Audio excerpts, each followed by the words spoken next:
So this very small area of the course is called risk management or risk assessment. And as part of this, what we've got to be able to do is identify the risks associated with participation in physical activities and explain how to reduce these risks to better maintain well-being. And in brackets here, the exam board have provided some examples of what we might call control measures or strategies to minimise risk and help people avoid harm when they take part in physical activity.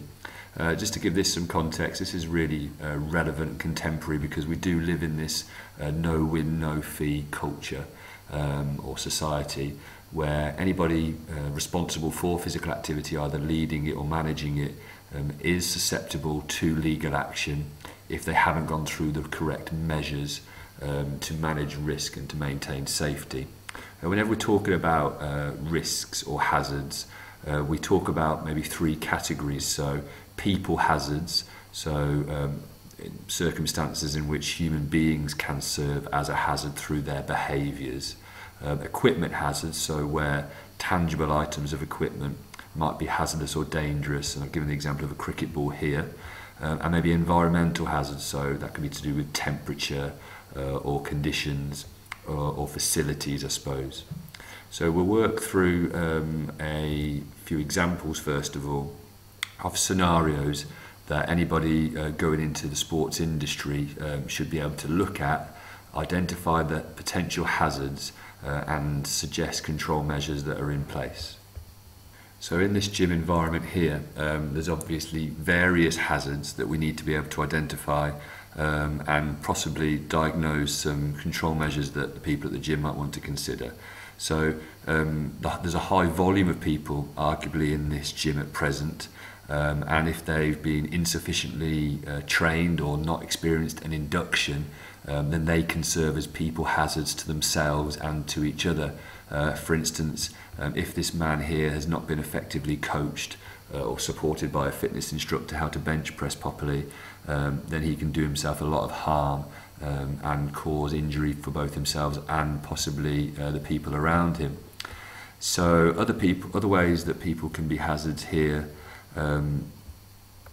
are if they're spotting for each other and not concentrating or distracting them, or if they leave the equipment in an inappropriate, unsafe place or position. There's lots of equipment hazards here.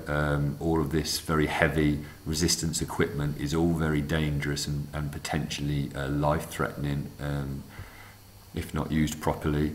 Some of the TVs that are mounted, some of the fans, the speakers, the flooring, that can all serve as a hazard if it's either fitted inappropriately or becomes wet or becomes damaged and isn't serviced regularly.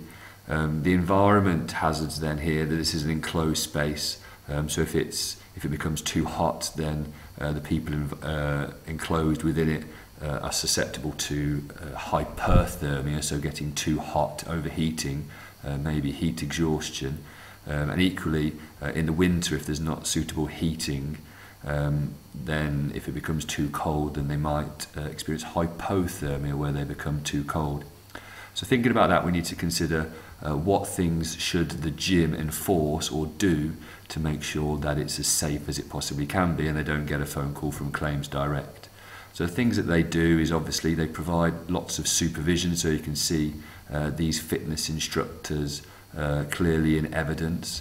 They are trying to minimise really the people hazards, so making sure that everybody's well trained and well coached and knows exactly how to keep themselves safe by doing the exercises effectively. They're also making sure that equipment isn't a hazard. They're making sure that all the equipment is safely put away, that it's well serviced, it's well cleaned, and it's not going to do anybody any damage. Arguably they should take responsibility for the environment as well, and making sure that people have the opportunity to stay hydrated and that the temperature is managed in there. Other things that might happen to minimise risk, I suppose, is that they might enforce people through the induction process to do a warm-up, to make sure they do a cool down so their body's both ready for exercise and better suited to recovery from exercise as well. The Final things that the gym, particularly these instructors, might do is ensure that everybody's suitably clothed, so they're not wearing any items that could make them be overheated or cold or cause any of the equipment any damage. And they might also get participants to complete a PAR-Q physical activity readiness questionnaire to check that they don't have any long-standing medical ailments that might make it unsafe for them to take part in physical activity. The second environment then is slightly different. It's a PE lesson. So a PE teacher equally has responsibility for risk assessment and risk management. So hazards in this environment, we can see that this girl here is taking the role of spotter and is trying to make sure that her partner or her peer is safe. So if she's not concentrating, then there's a high probability that this person can come to harm. Equally, there's people on raised surfaces and platforms that if they were to fall off and fall onto her, then that might serve as a potential people hazard. Any silly or foolish behaviour would also class as a people hazard. Equipment hazards might include obviously these boxes and these beams and some of the matting that if it's not regularly checked, if it's not fit for purpose, then can serve as a hazard. And also again, similarly, the environment, so if it becomes too hot or too cold or if it's slippy, then again, there's the high probability of harm. Measures in place clearly here. There's some good equipment measures in place, so the matting on the floor is one of the measures in place. The distribution of people around the room so that they're not likely to collide and fall into one another. They're all obviously wearing sportswear, which means that their body temperature and freedom of movement is well controlled, which makes it more safe as well. The only thing you could say is that there is no visible teacher or person in charge in this image, but their presence and their ratio to number of students is something that is also important in managing risk. Again, they will have all done a warm-up, you would hope, and they may well have taken part in some sort of physical activity readiness process. The final image that we'll just quickly talk through is one that I used in my lesson, which is this Andy Murray on the centre court of Wimbledon during the Olympic Games in 2012. And what we need to be able to do is identify what things the organising committee have put in place here to preserve safety and to manage risk. So some of the prominent things ultimately are the presence of an official who ensures adherence to rules and that the safety of players is paramount. We've got the presence of stewards and marshals around the crowd to make sure that also players and spectators are safe from harm, so no one encroaches the court and everybody is in their allocated seat.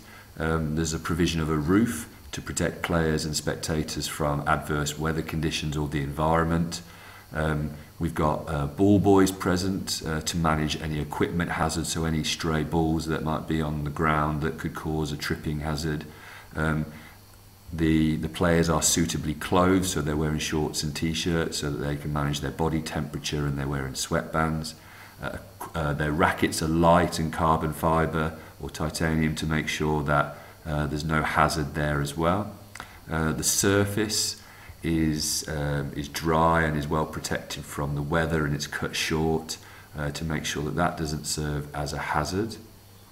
Everybody's wearing suitable footwear for this surface, and also things are clearly marked. So for instance, this post here on the side of the net is very prominent and visible to avoid anybody colliding with it or running into it.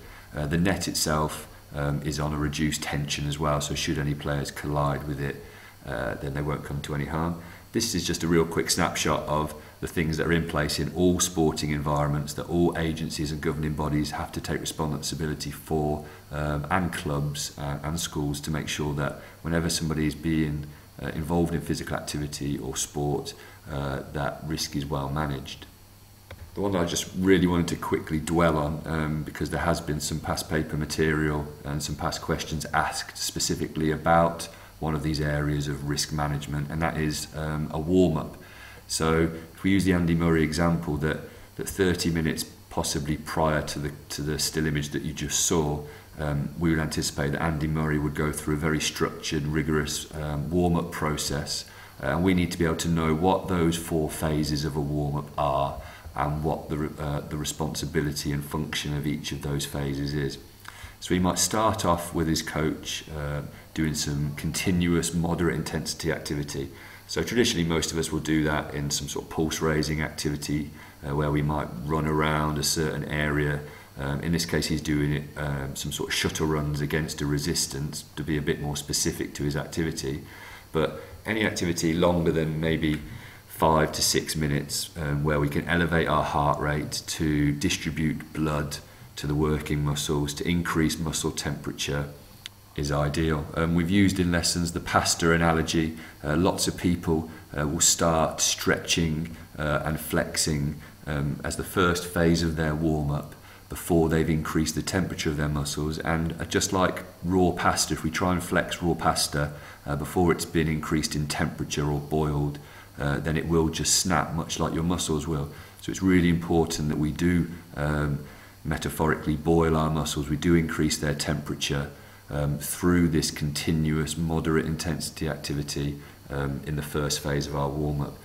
It's also good for sort of mental preparation and zoning in as well.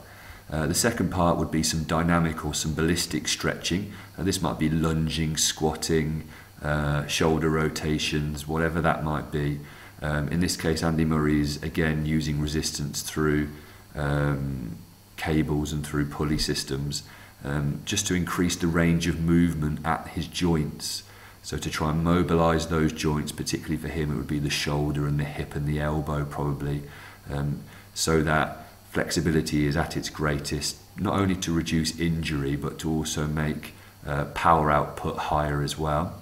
The third phase would be some static stretching, which is your sort of old school traditional stretching standing still, where we will isolate key muscle groups like the triceps, like the deltoids, like the latissimus dorsi, quadriceps, hamstrings, gluteals, etc.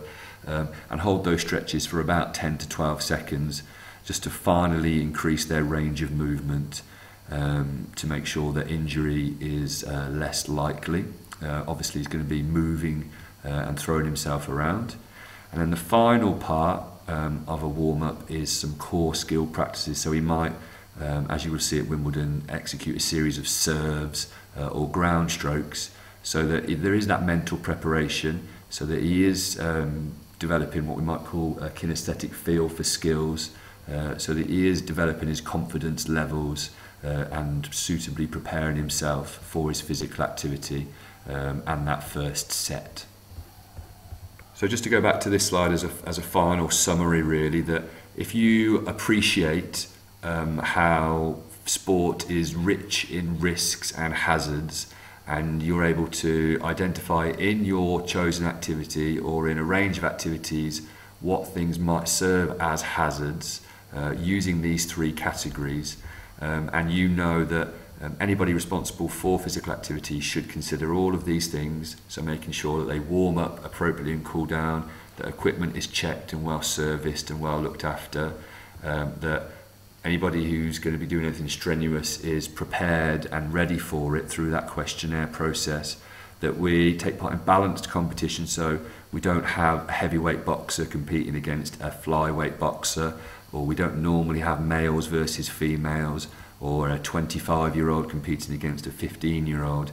We make sure that competition is fair and balanced, that people adhere to rules normally through officials and strict policy, and that people are clothed correctly. If all of that's in place, people will stay safe, people won't come to harm, and they're more likely to lead a healthy, balanced, active lifestyle as a result of that positive experience.